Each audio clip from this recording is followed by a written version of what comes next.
Hello, hello. Welcome to episode 2. Hello. I'm joined again by Donna Mack.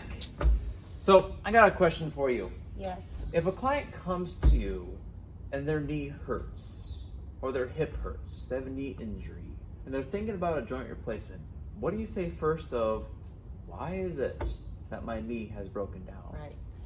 So, for the most part, most people have arthritis, which causes a lot of the pain in their hips and their knees and their hands and everything else. So, and arthritis is caused by inflammation. The most common one's osteo, that's the one I have. And then like rheumatoid is caused, it's kind of, it's hard to explain. It's like your body turns on you, kind of that. Autoimmune. Yeah, that's a rough one. So so my first thought is, what surrounds your knees are all the muscles and everything. So my thought is to kind of strengthen those up to see if that helps. Because a lot of times if you strengthen up the muscles around the knee pain gets better, or the hip pain gets better, or something like that. Yeah. And to further on that point, Mm-hmm. I would definitely say the fact of being a human is that we need muscle to move around. We do. And muscle is also very protective. Mm-hmm. So when people don't have muscle, their joints take the brunt and the biomechanical force of life, and that breaks down cartilage, and that breaks down joints. Right. So in our current context, our current population, people are under-muscled. They are.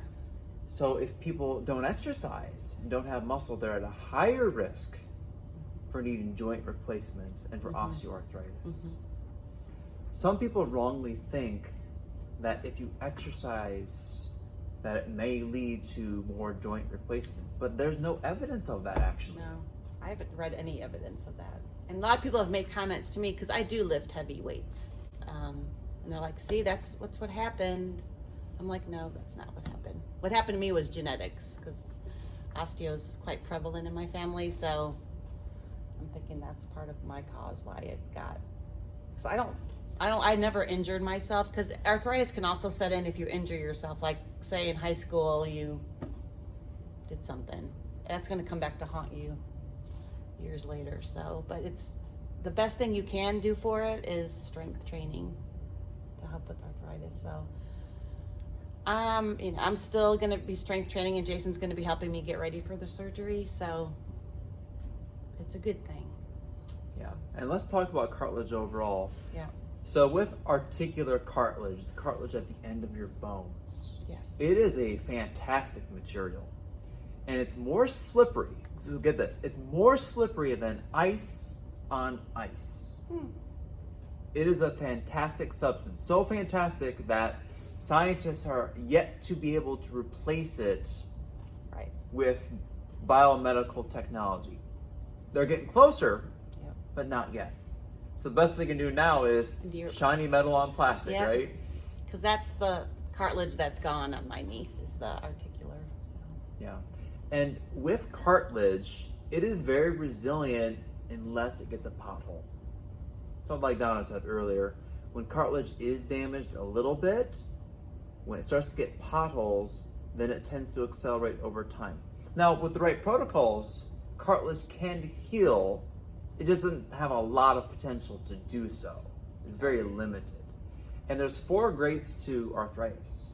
Grade 1 is mild potholes. Grade 2, you got a few more.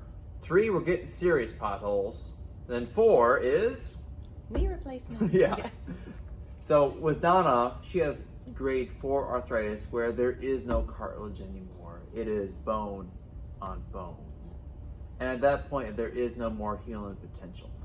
You mentioned briefly in the last video, we highly suspect that your mild arthritis accelerated to severe arthritis because of the shots, Cortisone, right? yeah, because it accelerated so fast. So, and I had a series of shots, but just in the 6 months, it went from mild to severe, and that's not super normal, I don't think. And so I kind of am blaming the shots, because the shots do wear away at your cartilage. That's why they don't let you they put a cap on how many they give you. But still, they don't tell you the warnings. I mean, they told me it's not good, but he didn't go into details about why it's not good. And I like that it made me feel better, so I just kept doing it, which I should have probably did a little bit more research on it, but I did not. So Yeah, that's very human. you know. Humans are Yeah. horrible. All of us are. Yeah. We're horrible at looking at long-term consequences. We We are. always want the short fixes. When I get a client in with achy knees or hips, I always think about tight muscles first. Because if muscles are overly tight, it creates more friction. And more friction creates more arthritis or inflammation. I mean, we'll finish by saying one of the most important things you can do if you're in this situation is muscle up, because that's going to help you a great deal. So Yeah. get weightlifting. And that is your plan both That is my plan. before and after yeah. the surgery. Okay. Like I'm going to continue, like I go to the gym and I lift weights, but then we're going to be zoning in on a few things to help me really get ready for the surgery.